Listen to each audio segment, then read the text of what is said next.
No, she. We're muted. No, go. Good evening. Good evening. Welcome to Talk 24 Podcast. I think I'm hearing myself on my phone right now. Turn your volume on. My bad, my bad. Good afternoon. Welcome to Talk 24 Podcast. I'm your host, Rodney Donaldson. I got my co-host, Bryce Javiak, and our guest tonight, Mr. Rashad Brinson. How y'all doing? So, a little bit about our guest tonight. Rashad is well known in Cairo. Some of you guys may know him, may not. Rashad is a renowned pastor here in Cairo, Georgia. Great keyboard player. Also one of the self-proclaimed best barber in the city, but also a great voice in the city. He's great with our youth and mentoring, helping with basketball. So we want to bring Rashad on tonight, kind of let him share his story, share what he does in the community, and let you guys know who he really is. So we got some questions for Rashad, but Rashad, just tell us a little bit about yourself. All right, how y'all doing? Well, I say that I'm a basketball coach, but more of a mentor. We try to teach life lessons through sports, um, and just trying to inspire, you know, young men and women, and definitely, trouble is easy to get in, and it's hard to get out. So we just try to give them an alternative um, for the things that the world have to offer. So and I pastor Believe Again Christian Center in Cairo, Georgia, 2378 Highway 188, and I'm a barber, and I love what I do. I'm always busy. I'm always trying to help, and so that's basically what I do. All right, Mr. Brinson. So we got you in here. Yep. So you talk a mentor. So what is a life lesson you try to instill in all your athletes that come to you and prepare them for the real world, like you said? Well, I wouldn't say it's one life lesson. It's many. Um, I can speak for going back. I was raised in a very strict Christian home, Okay. and you don't understand it at the time, but the things that they're trying to instill in you, as far as discipline and accountability, and and so I try to use basketball as a tool to teach discipline and accountability. To say, because if a player, if a call doesn't go his way, and he's emotional, that's the moment to teach. Hey, you know, life is not. It's not. That's life. It's not. Everything's not going to go your way.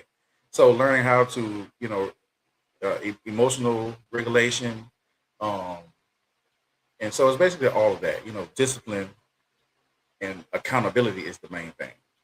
So in doing that, we deal with a lot of that here at Team 24, and as we all know, kids come from different backgrounds. Some of them come from two-parent homes. Some of them, don't, come from single-parent homes. So the challenge in doing so and being able to reach a kid in that manner, do you, how do I want to say, do you take the fact that because of your background as a pastor, does that make it easier for you to relate to the kids when you have a kid that's maybe distraught or upset about something, and because reading a kid's emotions can be sketchy at times. You can misread what's really going on and then kind of respond differently, and then you'll get a different response from the kid. So talk about how using the fact that you're a pastor, how that can help, and how you can kind of factor that into your conversation with kids. Mm-hmm. Well, with being a pastor, you're leading people and learning how to just deal with people each and every day, and understand that different people have different needs, and like you say, you have to deal with individuals differently. And so it kind of had made it easier because well, my mom always told me that I was passive. He's just so passive, and I was like, no, I'm not passive. Passive. I'm what's the other word? What's the not passive, but it's Carrie? caring. It's another word though. Compassionate. Okay. So pastoring has helped me be compassionate and patient. Now, patient is the number one thing is to understand, like you said, kids that don't come from a two parent home or um, not too much structured at home. It takes patience. You have to really, really, really, when you want to give up and you want to, and different ones may say, man, why you do this and why you do that, and well, if you can just see the potential, and so pastors see potential in people and say, well, you can become this or you can, So pastors are great motivators. They see the potential. They see the good and the bad, but it's like, hey, I don't want to really focus on the bad. Let's focus on what we can do. Where can we go from here? So just being around people all my life, I've been in church since I was 2 years old. So just being around people and just learning how to deal with them and interact with them, and you know, just understanding that everyone has flaws, man. And it's like, you see these young kids, you know, they say, well, they're acting out at school. Where's the cry for something? They're crying out for something. And so if we as adults can learn to be patient and to try to get back to understanding a child. And so understanding is the highest form of love. Because if I try to understand you, that means I really, really love you. So getting back to try to understand um, a child. Right. So you talk about these kids and all. So how do you instill trust into them and them trusting you with guiding them through the hard times they're going through at home or in life? How do you build that trust? Well, you build trust with kids is you have to be there. You have to always be around them. And that's the only way they're gonna trust you. If you're not there all the time, I can say all the time, but if you don't, you got to call them. I got group chats with them. They'll call and text all the time, a different night. But if you're not there, and another thing is build trust with them. We take them out to eat. We just do fun stuff and always laughing and joking, and kids know who's really for them. They feel the genuine. Yeah, they feel the kids genuine. will I feel agree. it. They I agree. know. So it's just you just have to be around them all the time. I think that's important. I think you answered that perfectly. I think the way you get kids and what we do when we talk about impacting kids' life, I think the fact that if they know that they can, if they happen to call, that you don't answer the phone. Mhm. I think that's important. I think because I've seen it. I've seen you I've seen you be a pastor. I've seen you have to be, spend time with them. I've seen you spend your money and feed them, and then I also seen you load them up in your car and take them home. That's kind of how I got into doing like what I'm doing right now, because I was one of those kids at one time where growing up in a single parent home, and you want to play ball and you can't make it to everything, and having that coach or that person that that cared enough about you, and me and my friends, we spent a lot of times on the back of trucks, Mhm. getting a ride to Mhm. practice and to the gym and play football, play baseball, and that's just how we got there. Mhm. So just to go play. So I think for what you do, for one, it's needed. I think it's undervalued at times because a lot of people don't know. And that's the reason why we want to bring you on first as our guest, because what you do uh, doesn't go unnoticed. We wanted you to know that, and sometimes it's okay to give yourself a pat on the back, because it ain't easy. It ain't easy, and the kids confide in you and they trust you enough to where they do call you, it speaks volumes for who you are, as a person. So, I salute you for that. And, because it's not easy. I sit in a different one, but I understand the same thing. And a lot of people don't. A lot of people don't because there's, being that voice sometimes for somebody just to call and talk to, and they don't want, they don't want a rebuttal. They just want to tell their story. You know what I'm saying, without being judged. Right. And sometimes it ain't even about a conversation. They just want you can just open the gym, just let them go shoot, and just being there can save a life. Whether it's save their life wholeheartedly or save them from doing something to trick them off the streets and be gone for 20 years. Right. Appreciate that. If you guys have any questions, go ahead and drop them in the comments. We can ask Rashad any of your questions. But some more questions. Mentoring players. Do you have a story that has stuck with you through life that you've changed a kid's life and they come back, and said thank you? Is there one that sticks with you? Yeah, this is one guy. Because I started coaching in 2005, and so I started coaching the recreation department, and I won 2 championships, and and so and I moved on to try to do a little travel ball, and I had a good group, and it was one guy. He had a terrible attitude, but he had, hit the potential to become a decent basketball player. And so, and I would constantly tell him, doesn't matter how good you are, you gotta have a great attitude. And I constantly say that over and over again. Life isn't fair. That's how it goes. You might have a bad call and you might feel like you should get this call, but it doesn't work that way. It's called the next play mentality. And so with life, things gonna hit you blindsided and you just gotta keep going.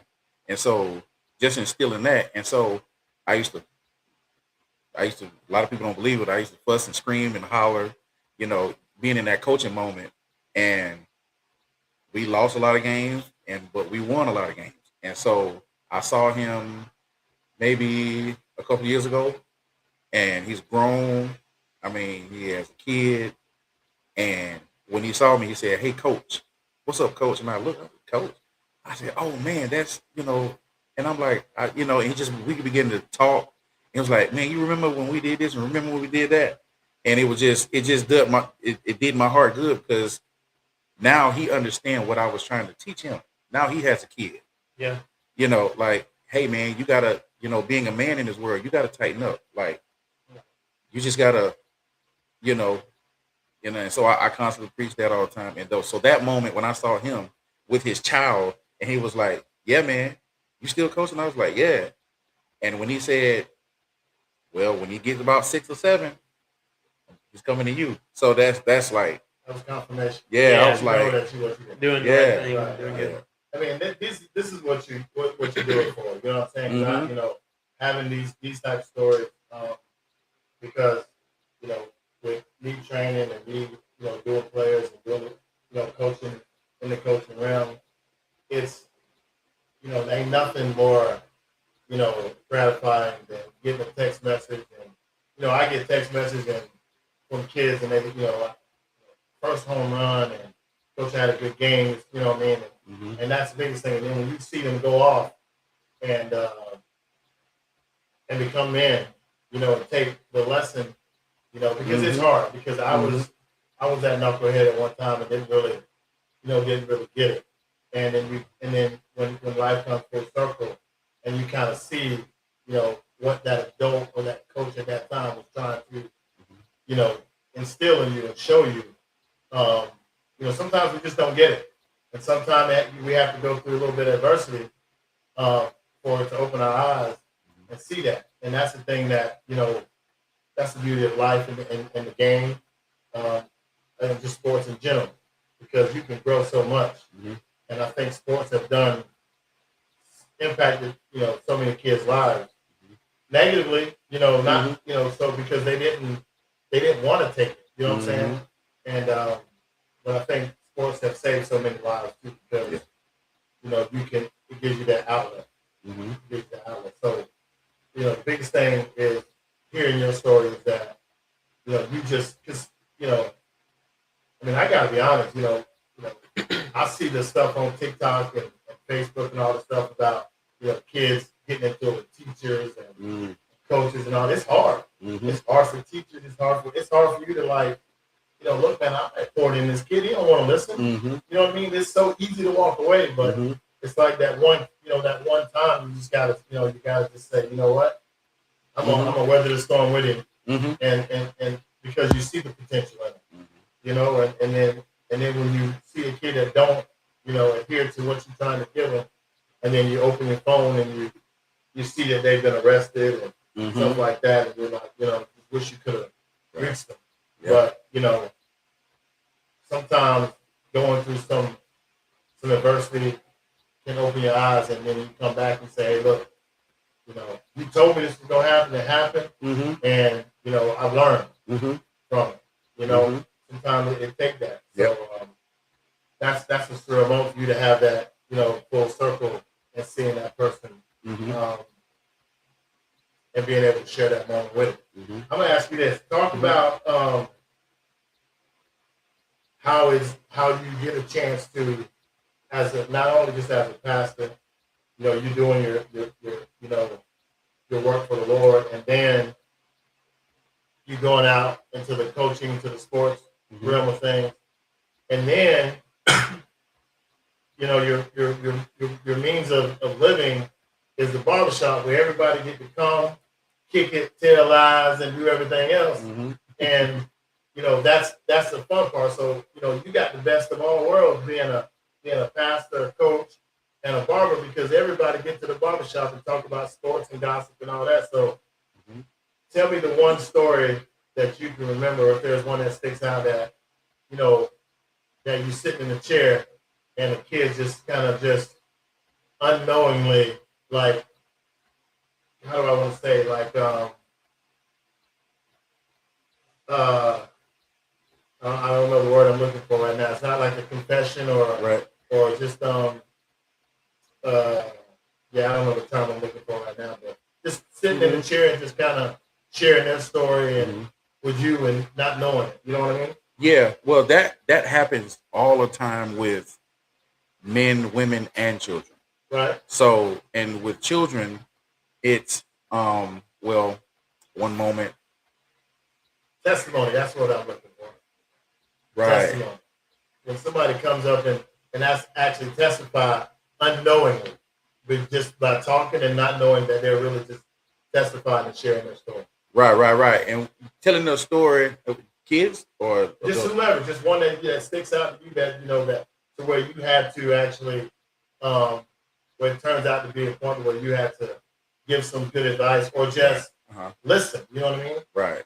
Well, a lot of kids, well, I say one in particular.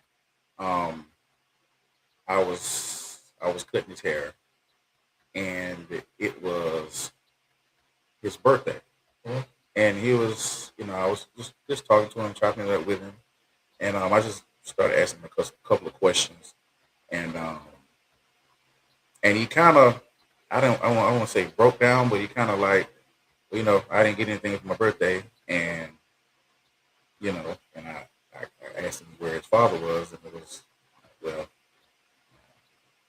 nowhere, not involved. And so from that moment, I kind of, I don't know, I felt, I don't know, because I know what it's like to grow up in a home with two parents. Right. I know what it's like to have a male father figure, like, and work hard every single day and week, and that's why I look like I look now. And I'm talking about, and eat good every day. Right. I mean, I understand what it's like to eat breakfast, lunch, and dinner every day, and just have that male father figure. So I sympathize with young guys that don't have that, because a male in the home is everything. Right. And so, that one kid that was in the chair, I kind of took him on my wing and was like, okay, man, you know what? I got you. I'll be your daddy. And that was no shade to his father.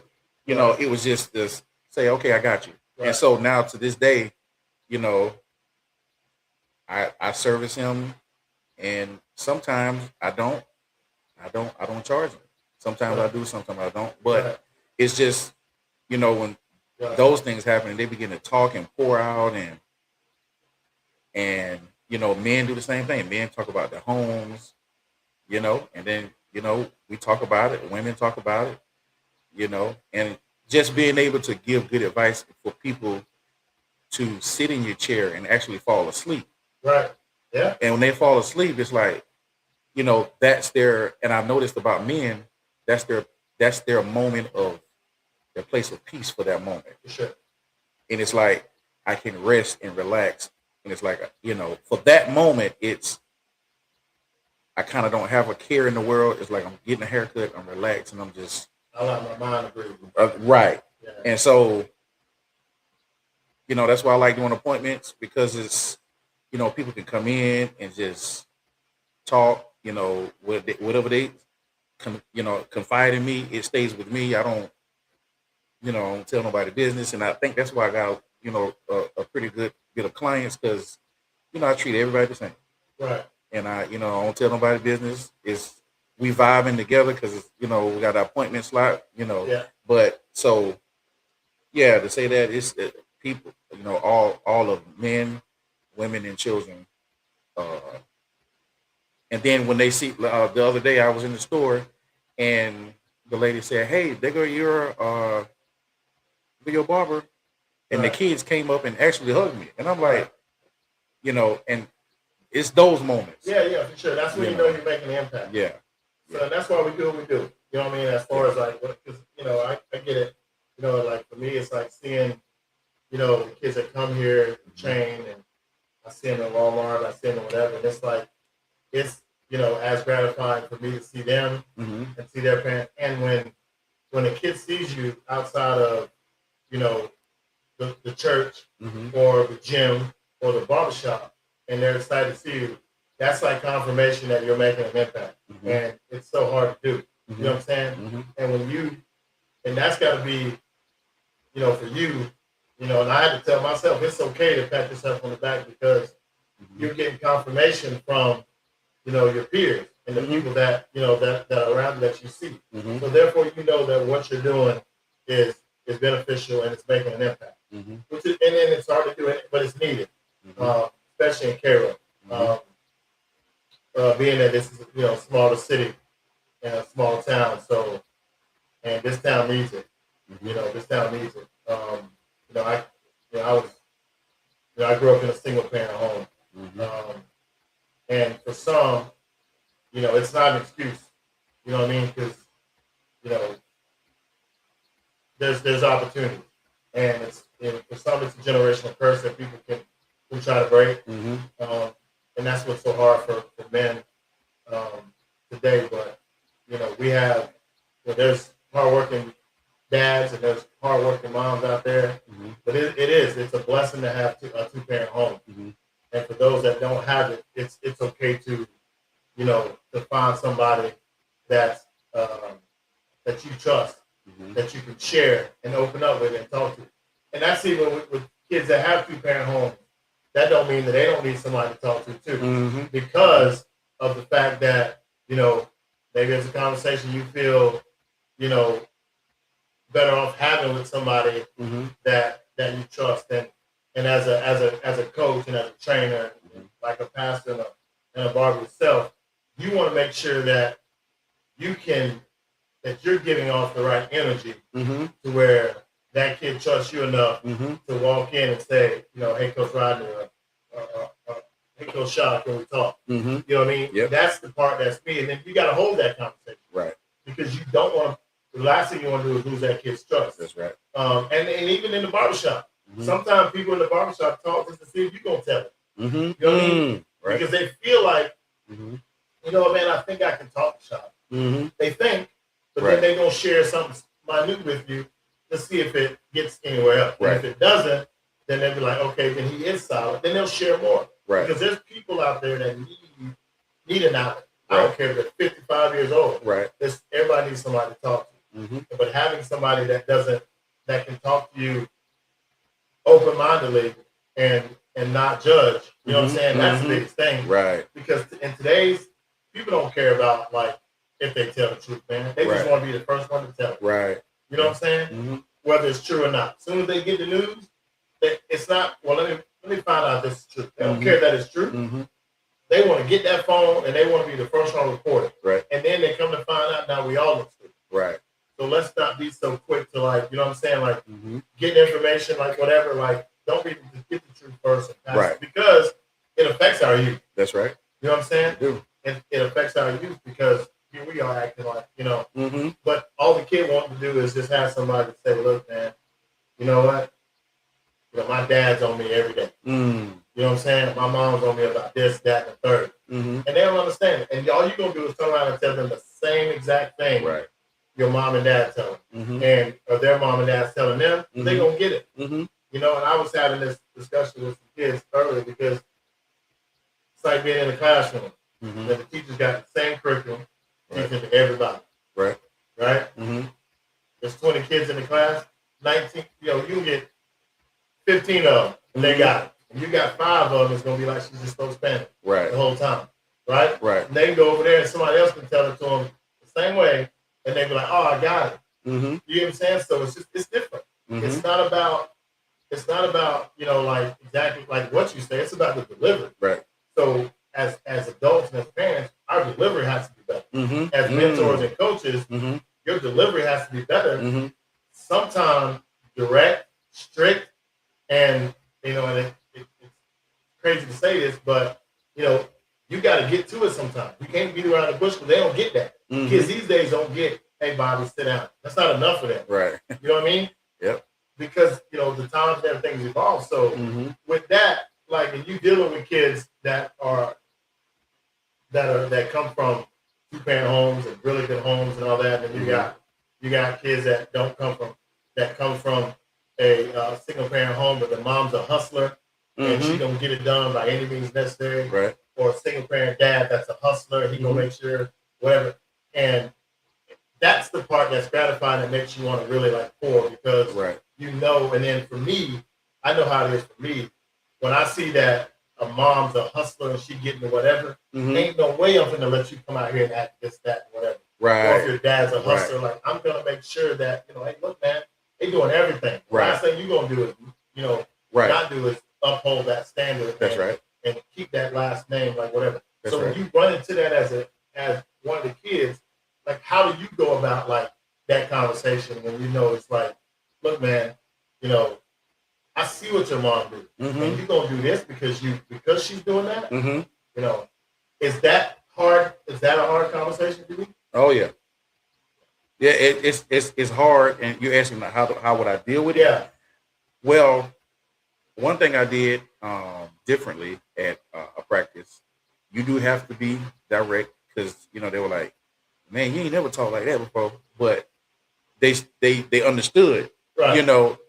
And then I took another approach and I said, you know what? Some of these kids just need a hug. Facts. They just need a hug. They just need to be, and it's like, Rashad, don't go overboard with it as far as, you know, just, you know, screaming and hollering and, you know, but like I said, you have to be direct. But I took one approach. I said, okay, you know, we practiced and did whatever. And I said, hey, this is a brotherhood. And I need you to hug your teammate. And it was like, oh man, I ain't doing that. But just to be soft with them, because the world is hard with it. They're like it, from home to, especially listening to all this rap music, everything is hard. Right. Yeah. Everything is hard, and there's, you know, nobody to be really, you know, gentle with. Right. And so just the exercise of saying, hey, we're gonna go around, we're just gonna hug each other. You know, just for them feeling that, and I hug them. Right. You know, coming from a man to say, hey man, I love you. And, you know, looking like funny, like, what you mean you love me? But they have to hear that. Kids have to hear that. So they can be kids instead of, you know, the kids are growing up too fast, and especially with these phones, they're growing up way too fast. And it's like, hey man, be a kid. Trust me, because we got as an adult, we got bills, we got things sure. going on. Take it Be each a one as long as you kid. can. Yeah. I think when you talk about that part about because like what I like, you know, being in male sports and all that stuff, like you hear it with girls all the time. You know what I mean? Because I coach a women's baseball team, and my girls, you know, they tell each other, you know, they love each other all the time. The girls do it all the time. Mm-hmm. You know, I hear girls in here, even at 7, 8 years old, and they'll be saying bye to one of their friends, bye, you know, Libby, I love you, or something like that. They all do that. Mm-hmm. As men, we got too much. Mm-hmm. We don't feel like that's too much of a pride thing, but we got to know that as men, that it's okay to just, you know, grab your friend. All right, boy, I love you, man. Take care of yourself. I tell that to my boys all the time. Just my friends in general. You know what I mean? And my son's 22. Man, I love you. I get off the phone with Trevor Reed. Well, hey, listen, I love you. You know what I mean? That's just a part of it. That's right. But we don't, as I think, you know, and I can't tell anybody how to parent because I ain't saying I got it down to the T. You know what I'm saying? But I do know that it's okay to tell your son, you know, if we can do a better job as that as fathers, like just saying, hey man, I love you. Right. I mean, then they'll feel that it's okay to tell their friend and all that, because when something strategically, like, or not strategically, but something tragically happens to your friend, you know, and you be like, man, but did you, like, well, tell him, did you know that he loved you? Right. You know what I'm saying? That you love him. Right. So it's okay for that. You know what I'm saying? Like it's, but again, it's the world we live in. It's like you said, everything's hard. Right. And we, you know, it's about likes, comments, and what, you know, the general public thinks instead of, you know, what reality really is. Right. And how the world could just swallow us all up. Right. Bryce, you got a question now? I'm gonna jump back. Okay. Hearing you talk about how, you know, the youth has changed over the years. 2005, I'm sure it was different coaching. Have you had to adapt differently in your coaching and mentoring ways to the new youth, or do you still stick to your game plan and adapt as you go on to each kid? Well, I have to adapt as I go on, because back then I didn't have to coach effort. Okay. So now it's like, you know, okay, these kids today, you know, they're on the game. Yeah. You know, all day, you know, and so even back, you know, when I was younger, we rode bicycles. You know, don't come on until street light comes on, right? Yeah, we rode bikes. Right. And a lot of people don't know, you know, being an athlete, riding a bicycle, that, you know, that's, you know, strengthening your legs. You know, you can ride a bike around town. You know, but the kids don't, you know, they don't do that. So it's kind of, it's I have to adapt. I would say constantly have to, hey, we need to get in the gym. We need to get in the gym. We need to get in the gym. You know, I remember I was, when this had to be 2000, maybe 15. I say maybe 2015. And I had a good group of guys, and all of them, they were still riding bikes then. And it was like, hey, we having practice today? I was like, I don't know. And so all of them, I was standing by Davis Park then, and they were like way on the other side of town. All of them came to my house and was riding bicycles. You know how you ride bicycles? You have to have somebody on the handlebars. Like, they were piled up on bicycles and came to my house and was like, yo, we need to practice. Those times are, and I'm like, huh? I'm like, y'all want to? And we went to the park. Yeah. I mean, it was scorching hot.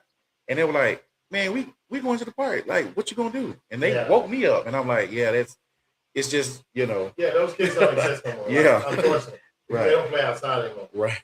And the thing about it is crazy you said that about the bike. I was having a conversation with my son. It was around Christmas time. I don't know if we were all. Yeah.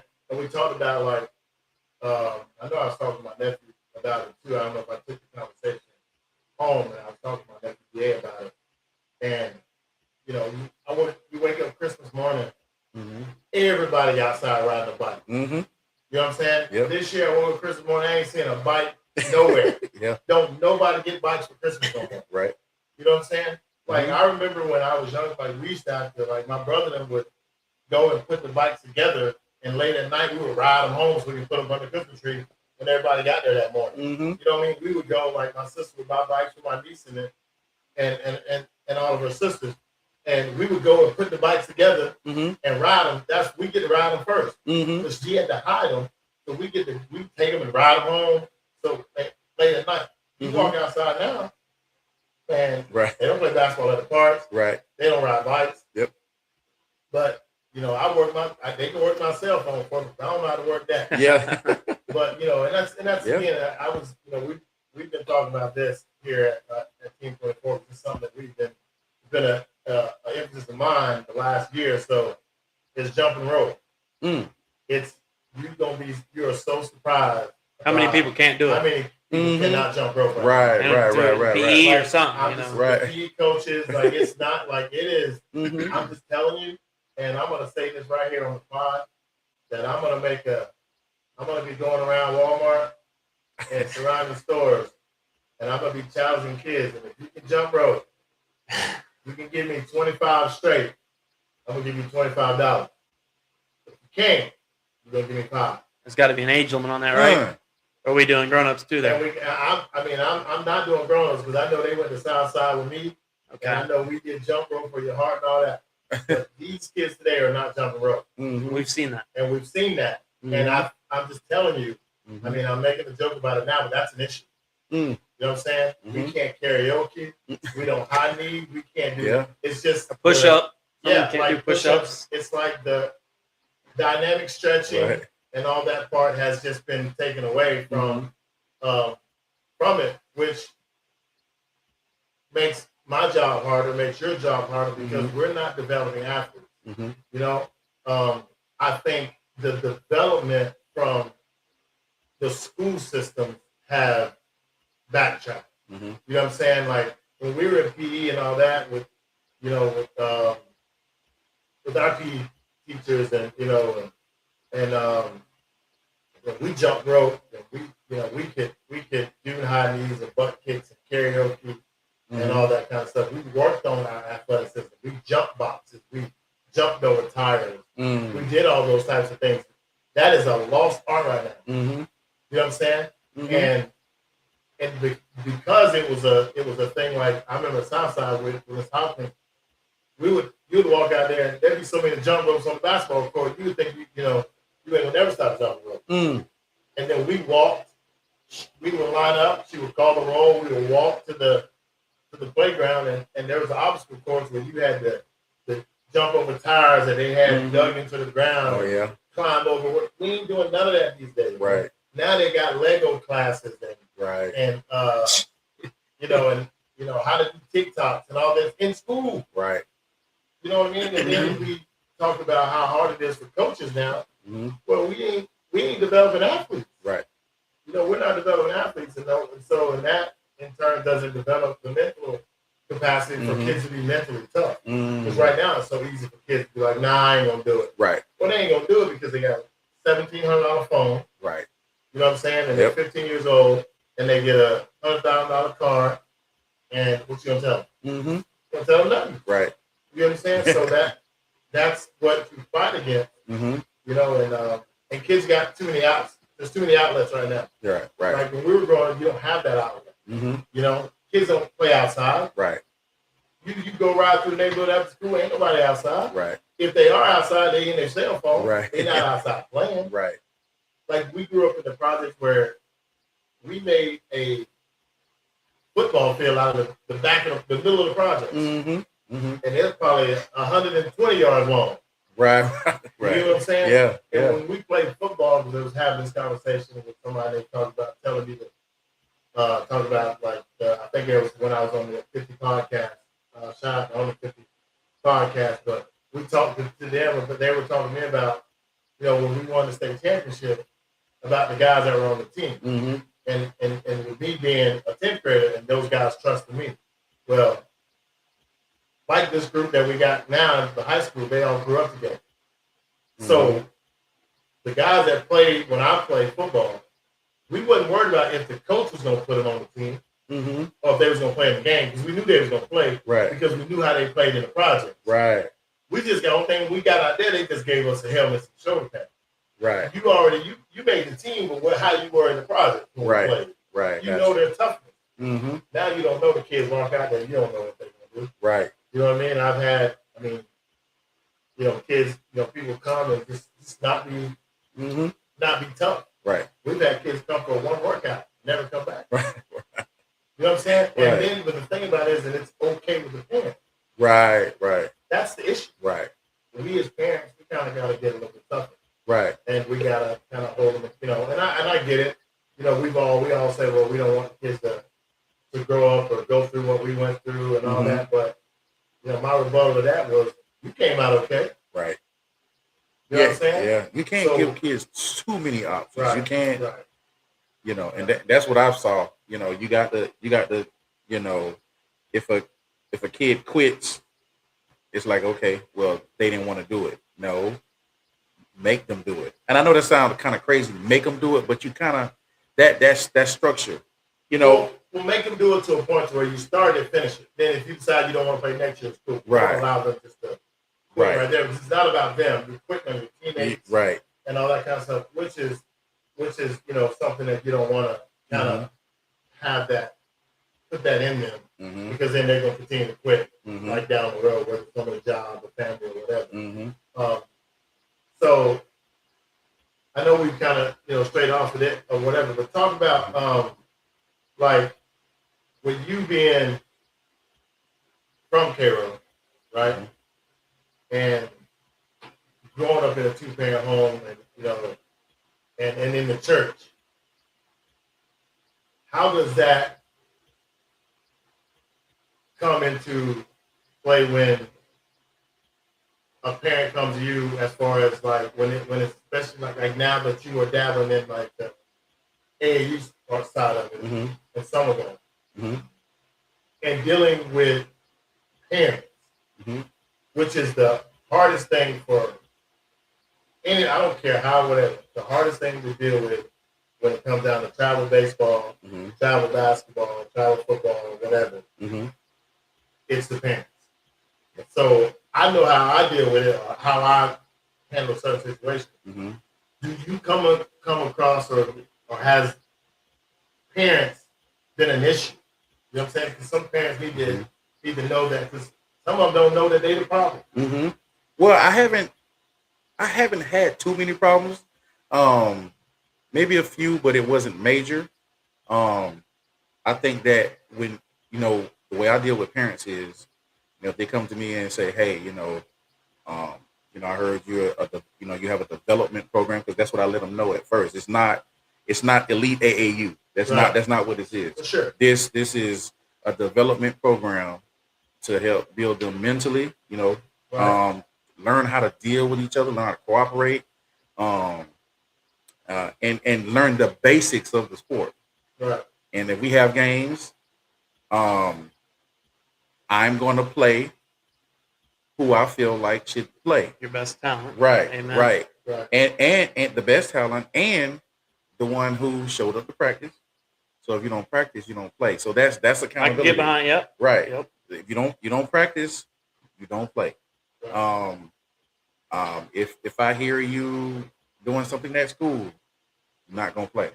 I went to Bainbridge the other week. I took 7 players, and it was like, what? I'm like, nope.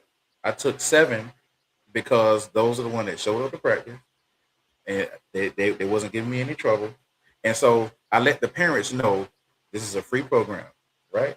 We just try not to charge, right. But this is a free program. That's so the first. There's a standard. Yeah, there's a standard. Right. There's we're not just gonna let anything go on. And, I like you. I like your kid, but I can't. I'm not teaching them anything if I just let them play and they got ISS. For sure. So and if they're, I can't do it. So I haven't really had too much because I just let them know in the beginning, this is what it is. Right. Now, if you want to go and pay thousands of dollars and you go get on the elite AAU team and travel and spend all this money every weekend, that's on you. and then your kid don't get in the game. So I think I'm good on that part with being clear with your parents. to say, hey, this is what it is. Now, if I need money, I ask you. Then we'll do fundraisers, blah blah blah. But as far as the kids are in good care. They're gonna eat when they with me. So yeah, I mean everything if it's cool, but I'm gonna play who didn't give me attitude in practice. Right. I'm going. We got a whole. So now I got a thing where when we play, say it's an automatic sub if you walk on defense, right? Automatically. I don't care if it's 30 seconds into the game. So now everybody's on the sideline saying, "Hey, he's walking." And so now, yeah, I got everybody. Everybody wants to get in the game. So I'm like, if you tell me who's walking on, especially in transition, if they're walking and that ball is all the way down here and they're down here, automatics call them out. So that kind of because kids gonna get tired, right. But if they go to walking, that's no more. They are ready to get in that game. So now I got them. Yeah, they're because if you're coaching kids and they're sitting on the sideline, they may pay attention, but they're gonna be talking and looking around. But if they really want to get in that game, they're gonna be like, "Oh, I'm finna call him out because he's walking."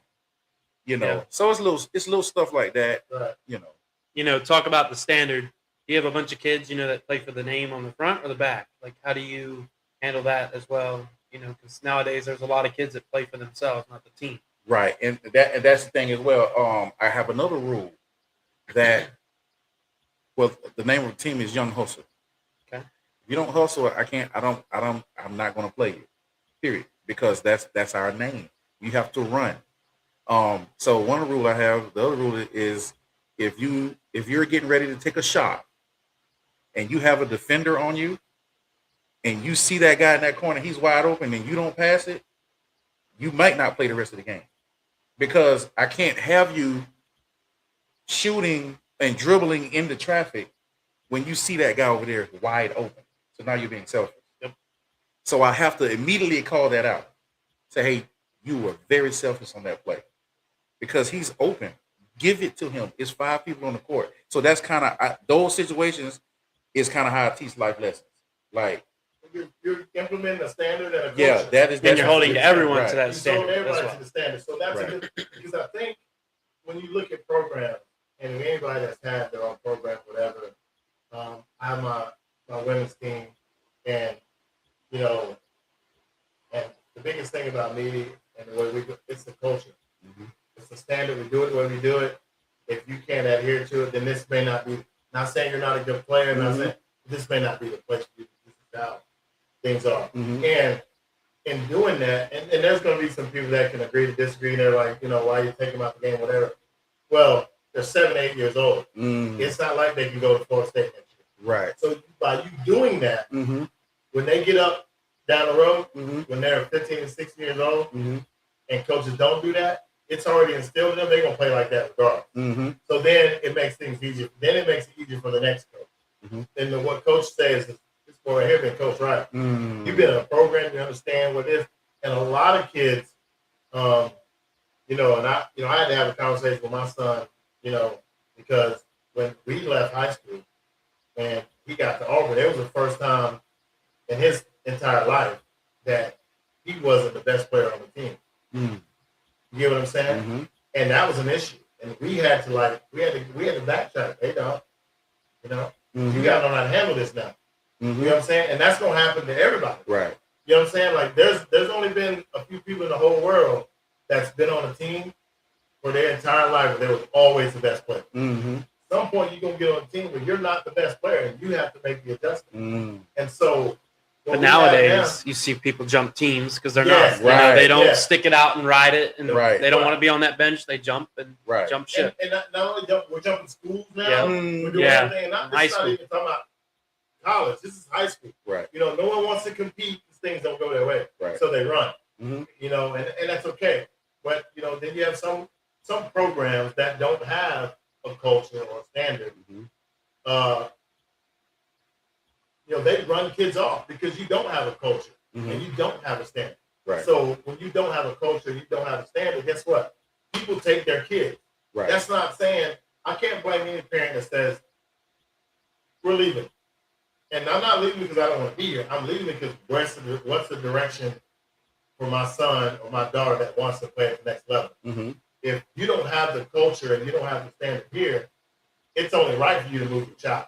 Mm-hmm. You know what I'm saying? Mm-hmm. But if the culture and the standard is in place, then your son and daughter are going to have to do the extra and be able to compete. Mm-hmm.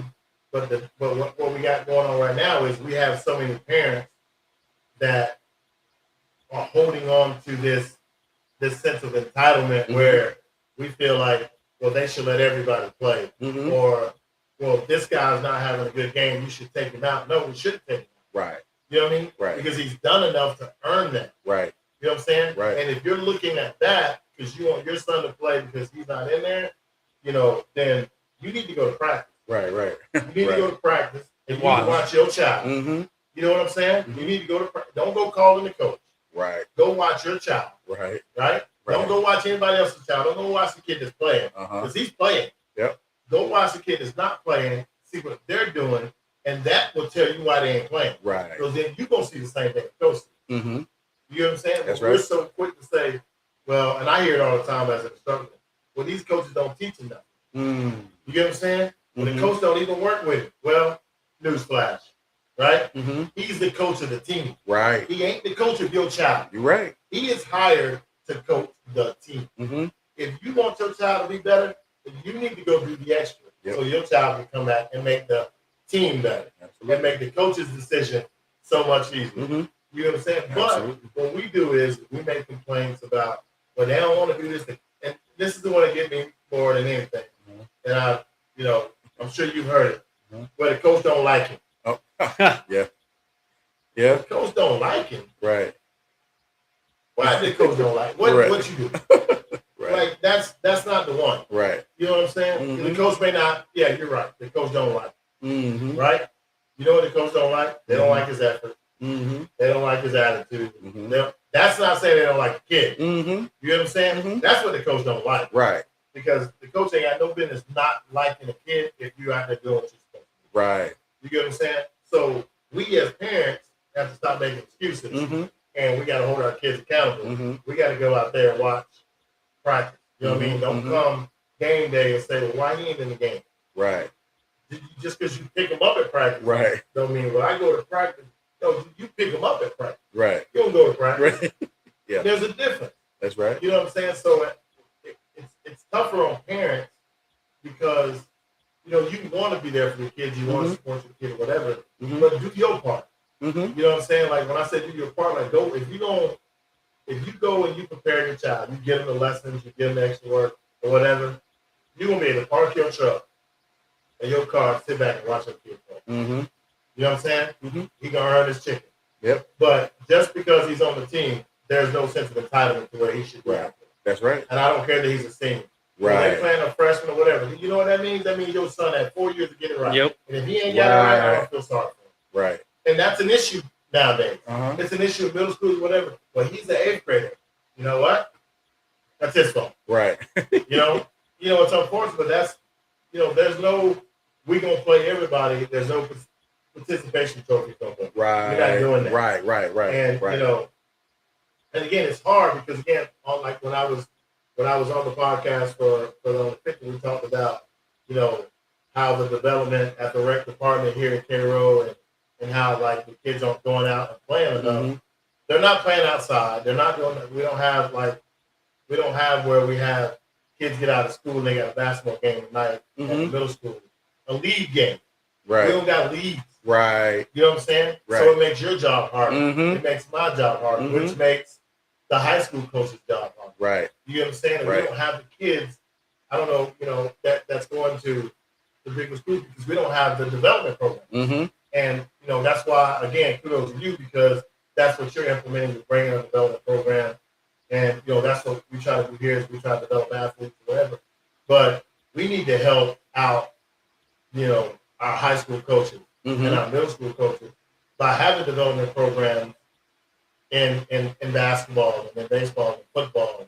And so we have it here in soccer because they're playing soccer all the time, but Mm-hmm. we don't have that. we don't have it as much, so it makes it a little more difficult. Like for instance, like Bryce playing in Tallahassee, they're playing everywhere. Mm-hmm. You know what I'm saying? Like they got parks, they got youth centers, they got all that. Multiple. So multiple. Mm-hmm. And if you ain't playing over here, they go. They're playing over there. Mm-hmm. You can pull up the this one and say they ain't here. They gonna go across town. You can't do that. Right. Now, when I was young, if they wasn't hooping at this park, they wasn't hooping at the park, and we used to walk all the way to Southern Terrace. Right. You know what I'm saying? Right. They hooping somewhere. Right. These kids ain't doing that these days. Right. You know what I mean? Right. Mm-hmm. That's just not happening. Yep. They're not looking for the work. Mm. You know They're what I mean? not. Like everybody's not looking for the work. Where's the 2K? I'm sorry? It's the 2K. For sure. Yeah, they're looking for 2K because you got to think about this. You only got 2 hours in practice. Mm-hmm. And you can say, well, the coach don't do nothing with it. What he going to do? Mm-hmm. He got 20 other kids out there. He got about a minute and a half of your time. Mm. That's it. Mm-hmm.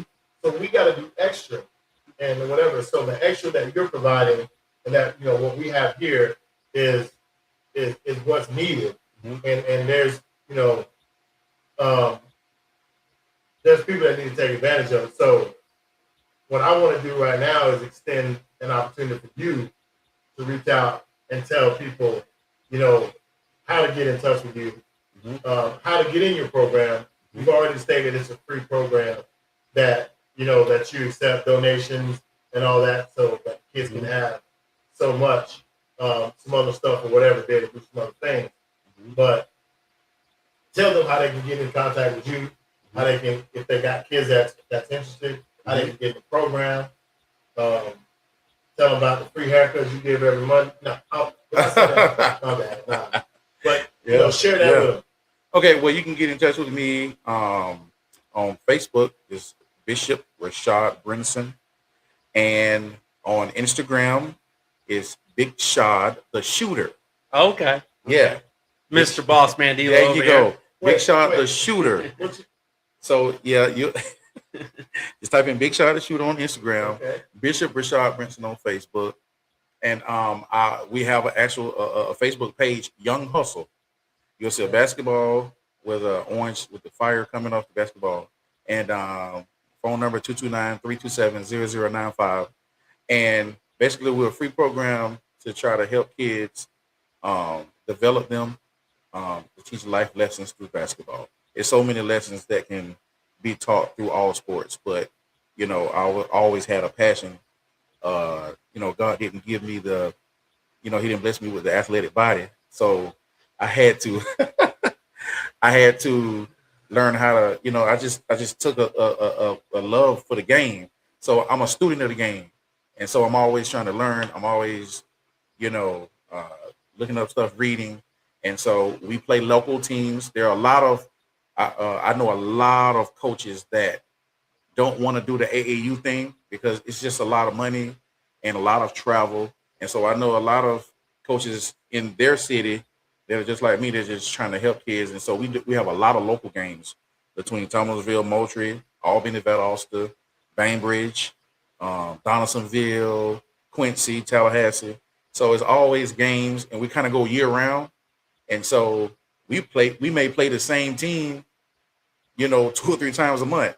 And the kids used to be like, well, why are we doing this? Or why are we doing that? And so but when they see, I got one guy, he's a 6th grader, he's 6'1", and look clumsy. Said one day he's gonna get it. And we played the other day, and everybody was amazed. And so the kids were like, man, he's really doing what you said. Yeah, because you have to, especially when kids don't have that, that confidence. It's like, hey, man, you can do this. You can do this. And so teaching other kids to say, don't put this player down, because that's what kids do. Don't put them down. I need you to encourage them. And so now it's like he's walking around like Superman, like, yeah. And I'm like, yeah, man, you can be all right. You never know. His dad is tall. He's 6'1" in the 6th grade. Well, I'm like, well, we can work on some things, but just by him, big man, that grab the rebound and ball up with the ball. That's the first thing kids do. That's But- what they know right now. Right. But in doing that, and what you're saying is kind of like what we say here. Reps remove doubt, and the more reps that you give them, the more doubt that they'll have about what they're doing, they'll be able to do, and they'll build the confidence. Oh yeah. So that's that matters. Like kids come here Monday, Tuesday, and Thursday, and in the month of April, it's 200 ball off the tee right now. It's reps, and you would think they complain about it, but they knock it out. They knock it out. This started out when we didn't have time. They were like it would take them an hour, and we're talking about 10, 11-year-olds, some of them 8, 9 years old, and we're talking about 200 swings in 40 minutes. But it didn't start out that way the first couple of days of the month. You know what I'm saying? We start out with 100 swings. We add as we go. And we're up to 200 swings. And now we're looking at swings and we're watching swings develop. Right. They start out flipping the tee. Right. And then the more you go, the more you go. And that's the same thing with shooting. The more you shoot, the more you do stuff. The more reps you take, the more doubt you have in you not being able to do it. Right. So that's a good thing.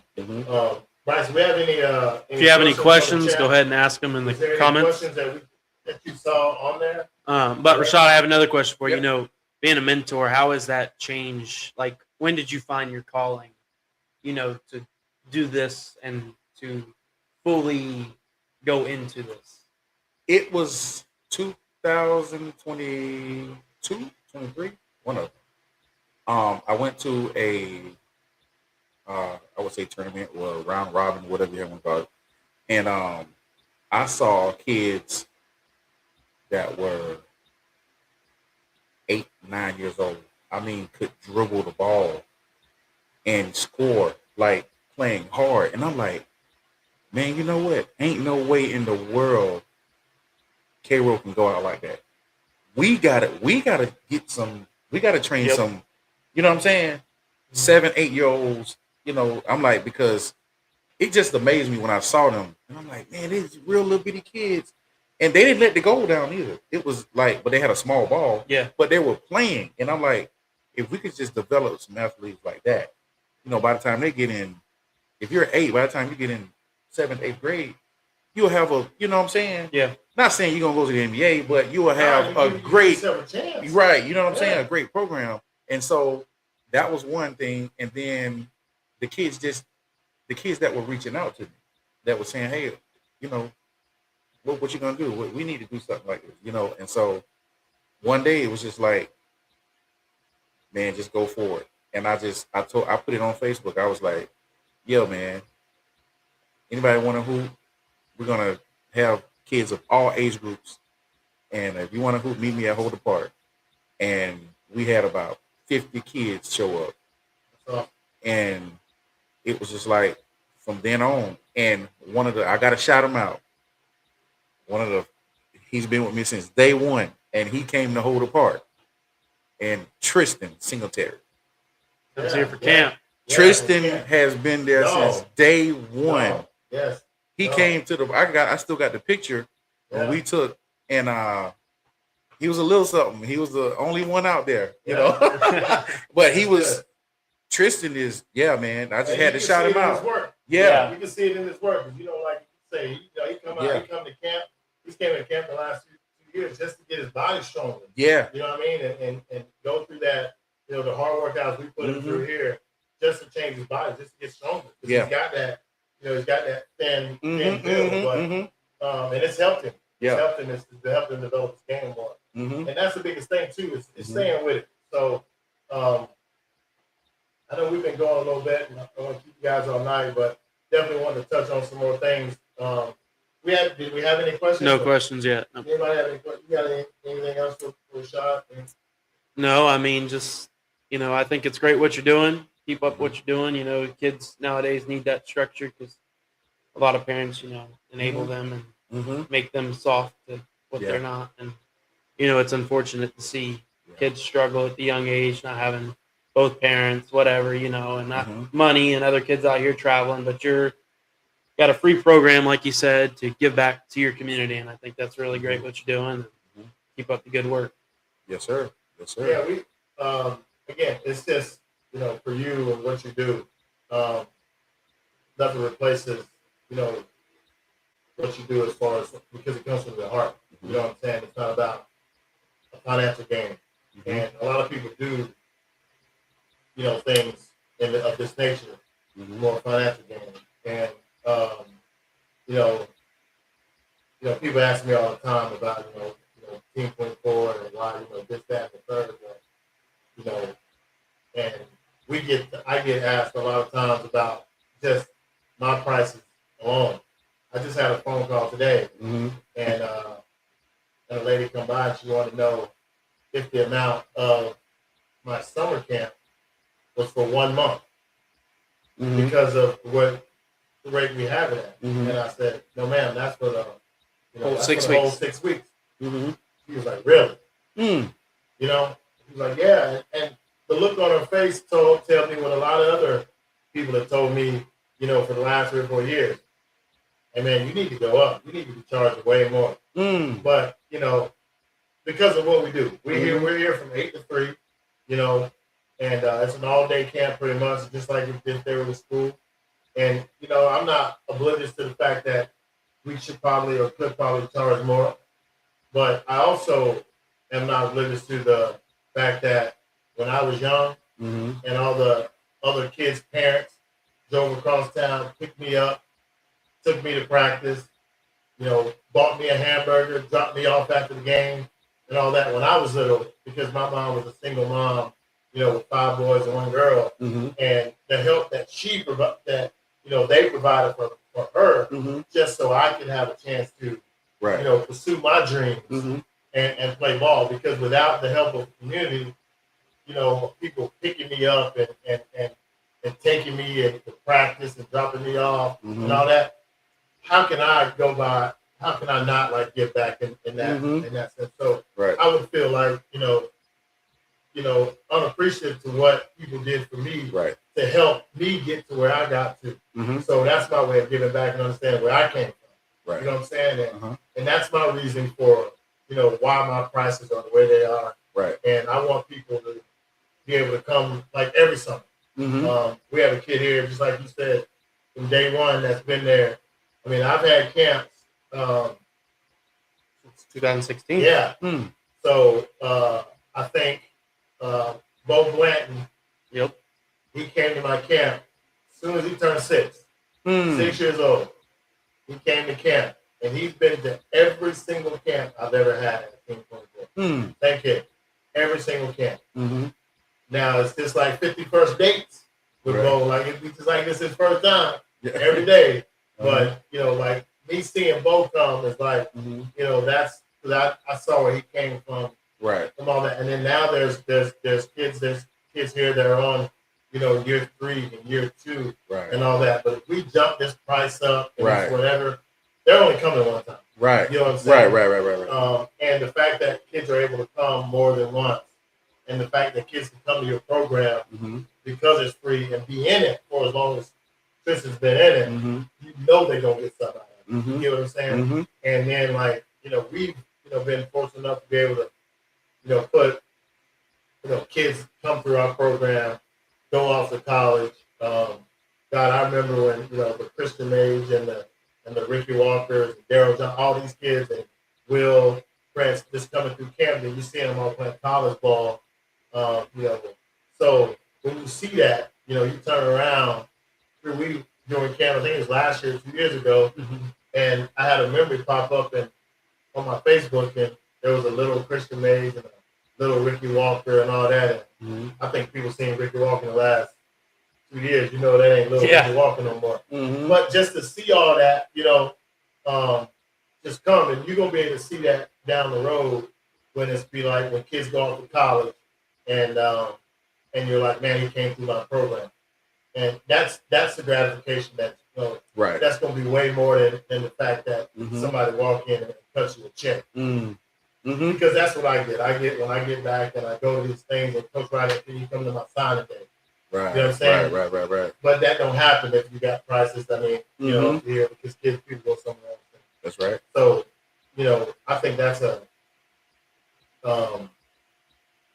a big, salute to you to where you have, you've been put in a situation where, it doesn't hurt you financially to be able to or put you in a bind that you can, do what you're doing without cost. Right. And, and it's, again, it's, that's not easy. That's not easy to do. And then, to be able to do that, you got to have good parents. Right. You got to have good parents. Again, big salute to you. Thank you again for coming on. We had a lot of, options of people that we wanted to bring on first, but we just thought that the fact that you hit 3 different, areas that we could touch on some things and kind of, get that part out there, because the biggest thing is for us is we got to help these kids, and we try to help develop these kids, and what you're doing is bigger than me bringing on somebody just to talk about, hooks and ladders. Right. You know what I'm saying? We want as many people, kids, to flood your program, come get the knowledge to talk, knowing that you can, if they need somebody to talk to, you're there. Right. Because it's needed. Some people don't know that. And, if this podcast could just, touch one person that say, look, maybe my son or my daughter needs to go out and have a conversation with those guys, or with you and all that. Then we've done our part. Right. So, thank you guys again. Bryce, you got anything? I got one. I'm gonna make you dig deep now. Uh-oh. Any viewers out there going through life struggle right now? What's one good advice you got? Say it again. Anyone out there that's going through some life, adversity hitting them? What's some advice you got for them right now? How to keep them going? What you got? Oh, that's good. Adversity.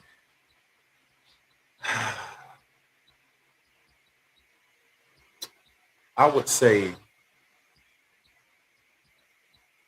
you have to believe. Well, okay. Well, I preached this Sunday. You have to believe in yourself. Whatever adversity you're going through, believe that you can come. It's all about belief. What do you believe about you? Do you believe that you can come through it? We're hit with all kinds of different things, blindsided by different things. And surround yourself with people that have your best interests at heart. That's the first thing. Don't, you're facing adversity, try not to listen to too many people. But if you're around, people that are telling you, hey, man, that are encouraging you, I try to look at, even with religion, okay, we can, I've got a few minutes to go there, that with church is, anybody ever heard of the AA meetings? Yep. The Alcoholic Anonymous? Yep. There's a thing that they say in their meetings is, all I want to do is help you. That's it. You have people that sit over here that have overcame, then you have people that sit over here that are still struggling.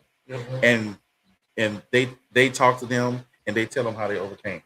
And so you have to surround yourself with people like that to say, hey, and you find a church to go to that say, all I don't need your money. I don't need this. I don't need that. All I want to do is help you. So you gotta, I ain't gonna say find people, but you just gotta ask God to say, okay, God, I'm going through this, but send me the right person, because everybody needs a listening ear. Yep. Everybody has to have, so just surround yourself with people that just want to help you and don't want anything from you. Want to see you succeed. They just want to see you succeed. And that will tell you the truth. Yep. Where, so I call it the circle of influence. Right. So your circle of influence are people that can hold you accountable. So in every male, every woman, everybody need a circle of influence. Yep. So I consider Rodney in my circle of influence to say he can check me and tell me, hey, nah, that ain't right. Yep. You need people, you know what I'm saying? My brother, my father, one of my other friends, Avon, you know what I'm saying? Yeah. It's only a few that can say, tight. That can say, nah, that ain't right. Regardless of who I am, that's, that to hold you accountable. Yep. So, facing adversity, you need a circle of influence to say, so that's kind of, I can go on and on about that. Well, no, that's good because Bryce, that's a really good question because the thing about it is like that's the hardest part with anybody individually because sometimes you think you got a circle and you don't. So two-faced people in this world, man. Two-faced. Right. You That's have to be really, really particular, and you have to you have to protect your circle. You have to protect your peace. Everybody ain't not saying that they can't be your friend, right? But everybody can't be in your circle, right? Because it's almost like I don't know the verse exactly, but it's when it says when God says this when two or more, but I think together.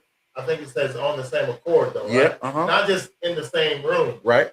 Like we all have to be on the same accord. We don't have to be thinking and on the same whatever. Then he's a part of that, right? And so when you talk about when people say like when Bryce said when people going through adversity or whatever, the advice you tell them, and I mean when you tell them like like I guess seek and protect your circle and make sure you have people that you're surrounded by like-minded people and not the one person that's like that's clapping like this, you know what I mean? Yeah. And those people are hard to find, and it's hard to call out those people because they're just like they're hidden, and they do a really good job of hiding it. Just like the devil, you know what I mean? They do a really good job of hiding it. So sometimes adversity reveals that. Yep. Smile in your face and stab you in the back in the same breath. Adversity reveals character more than anything. You know what I'm saying? When you go through something, whatever, and that character, that person, it'll show. And sometimes you got to be okay with just knowing that that's who that person is, and I got to let you be who you are. Right. That's the hardest part. Right. For me. Yeah, is the fact that I have to literally let you be who you are. If not, then I'm selling myself short. Right. That's right. And that's the biggest thing because people think sometimes, and we're not getting into preaching or whatever, but we got our blessings messed up, bro. You know what I'm saying? We think we were speeding and the police I just passed. Boy, that's a blessing.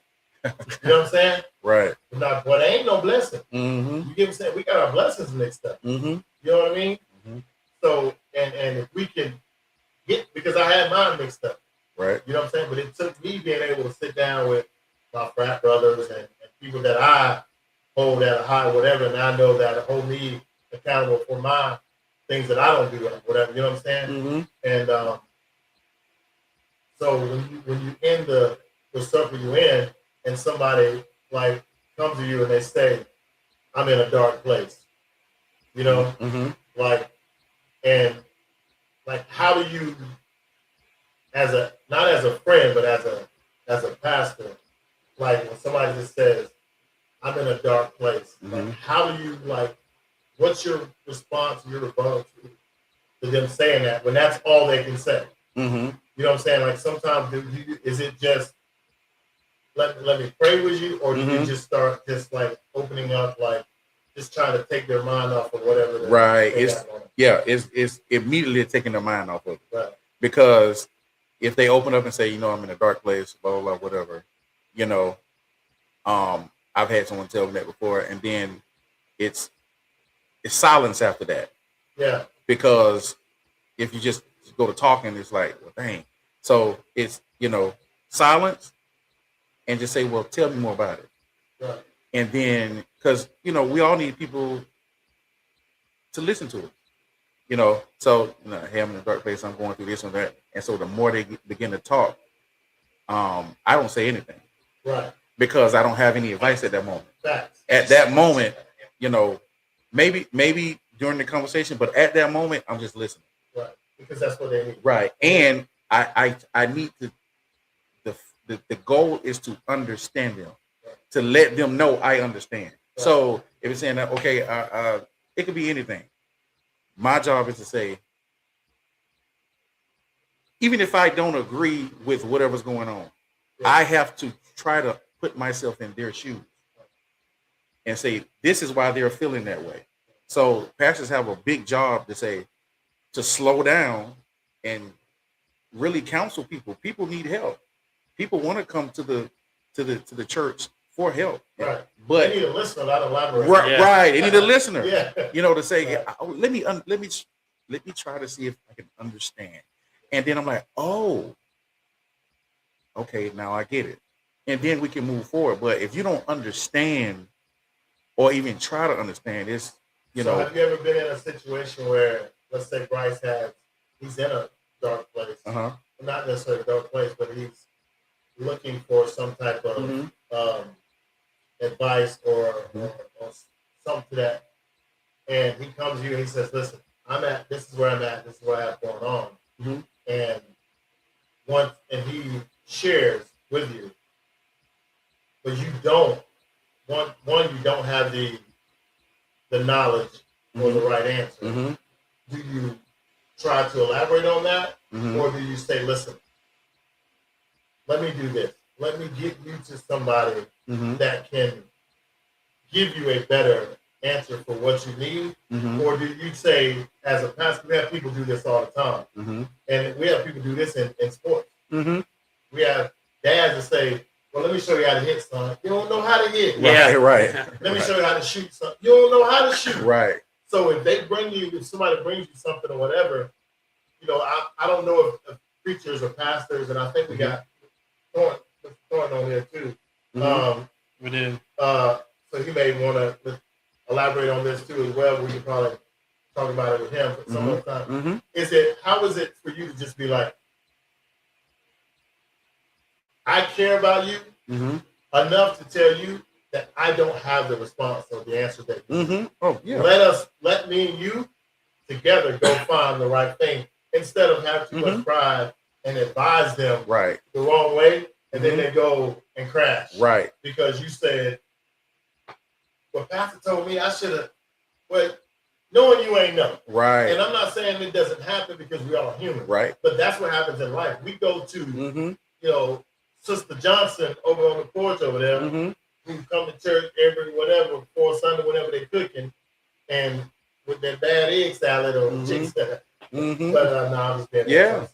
But want to be the counselor for everybody, Right. and filling them with bad advice. And when people are going through stuff, they just want somebody to listen and want a voice. But you can't, if you're going through something, we have to choose our ears wisely. Right. Choose the person that you want to give that information to wisely, because if you don't, some people use that as a weapon. Right.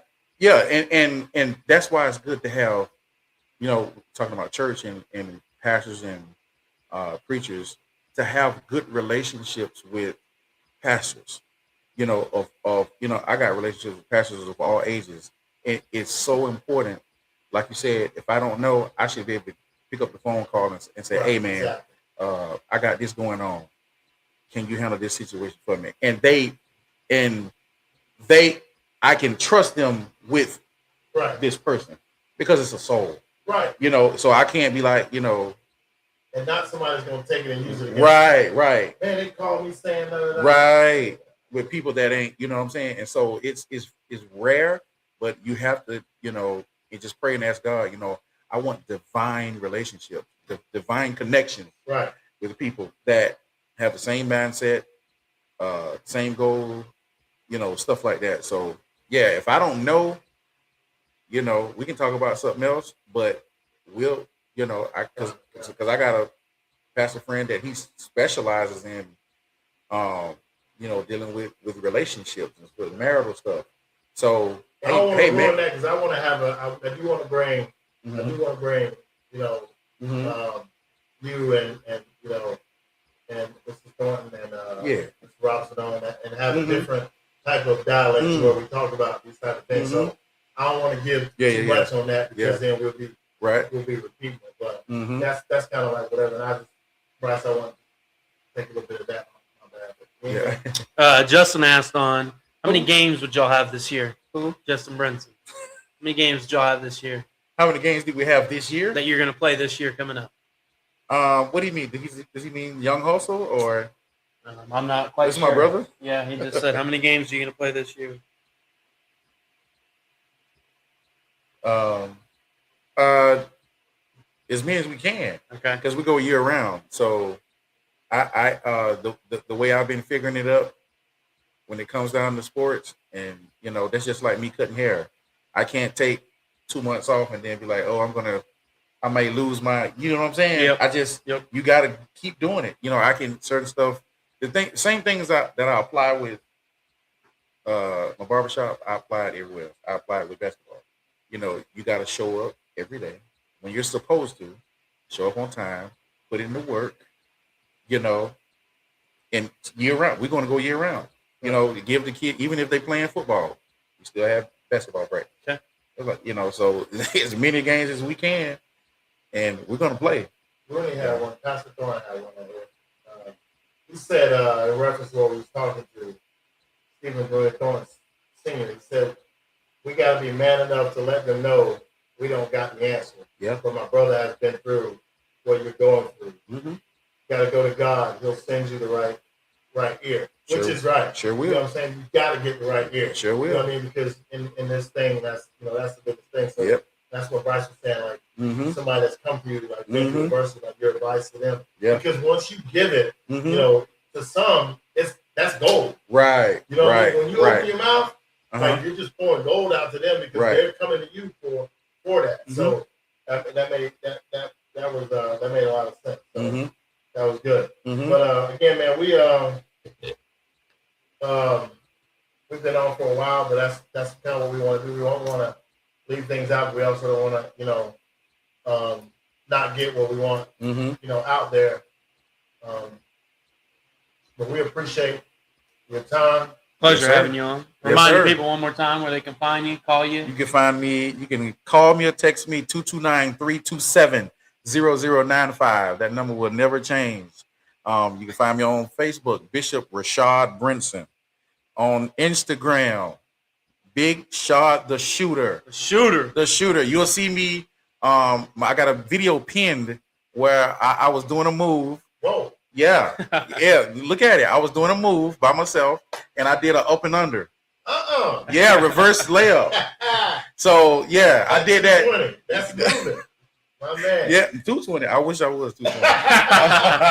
Yeah, so you'll see that and call me, text me.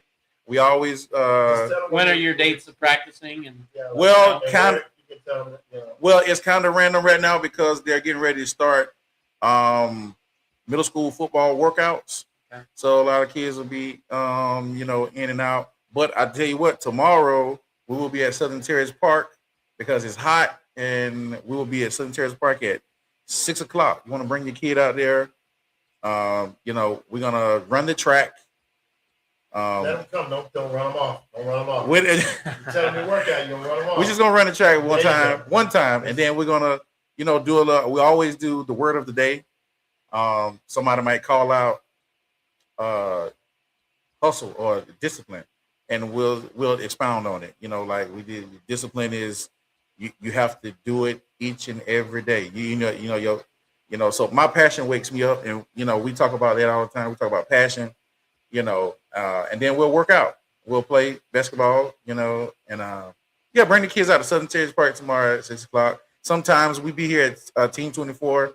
We don't have a set schedule with that yet, but we'll definitely get that going on because summertime coming in, and but get in touch with us at one of those Facebook, my phone number, or Instagram. His barbershop is also located here down in the warehouse. 2014 McIver Drive Northeast. Correct. Also, summer camp the registration is open. The dates are June 8th through July 17th. Spots are filling up, so make sure you get your spot before we are full or whatever. Don't hesitate to call me or Rodney to answer any of your questions. Come by the facility, like Rodney said on our last podcast. We have classes Monday, Tuesday, Thursday, 5 to 7. 5 to 6 is hitting and fielding. 6 to 7 is speed and agility. You can come out and watch that. But pleasure having you on, Rashad. And Rodney, you got anything else? That's it. Thank you guys for joining. We want to give a big shout out to our behind the scenes camera girl, Miss Leah Dumas. So we got to let everybody know how we make this thing possible. So we want to give a big shout out to somebody you can't see behind the camera. Thank you, Leah. Thank you guys for tuning in. And next week we will be live. Next Tuesday. Yeah, Tuesday, Wednesday, something like that. So stay tuned for that. And see y'all. See you. Thank you. See you.